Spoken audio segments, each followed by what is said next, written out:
US പ്രസിഡന്റായി Donald Trump അധികാരത്തിൽ പ്രവേശിച്ചതിന് ശേഷമുള്ള ആദ്യ നടപടിയായി രാജ്യത്ത് നിയമവിരുദ്ധമായി കഴിയുന്ന കുടിയേറ്റക്കാരെ കണ്ടെത്തുവാനുള്ള റെയ്ഡ് പുരോഗമിക്കുന്നു. തീവ്രവാദികൾ ഉൾപ്പെടെ രേഖകളില്ലാത്ത 538 കുടിയേറ്റക്കാരെ അറസ്റ്റ് ചെയ്തതായി white house press secretary Karoline Leavitt വ്യക്തമാക്കി. യുഎസിന്റെ ചരിത്രത്തിൽ വെച്ച് ഏറ്റവും വലിയ നാടുകടത്തലാണ് പുരോഗമിക്കുന്നതെന്നും വാഗ്ദാനങ്ങൾ നടപ്പിലാക്കുകയും പാലിക്കപ്പെടുകയും ചെയ്യുമെന്നുമാണ് ലെവിറ്റ് കുറിച്ചത്. പിടിയിലായവരിൽ തീവ്രവാദികളും ബലാത്സംഗം നടത്തിയവരും കുട്ടികളെ ലൈംഗികമായി പീഡിപ്പിച്ചവരും ഉൾപ്പെടുന്നുണ്ടെന്ന് ലെവിറ്റ് എക്സ് പേജിലൂടെ വ്യക്തമാക്കി.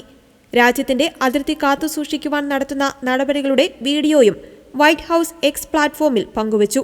US immigration and customs enforcement arrest ചെയ്തവരിൽ ചിലരുടെ പേരുവിവരങ്ങളും പുറത്തുവിട്ടിട്ടുണ്ട്. രേഖകളില്ലാതെ രാജ്യത്ത് തുടരുന്ന കുടിയേറ്റക്കാരെ നാട് കടത്തുമെന്നാണ് അധികാരത്തിലേറെ മുൻപേ ട്രംപ് നടത്തിയ പ്രഖ്യാപനം.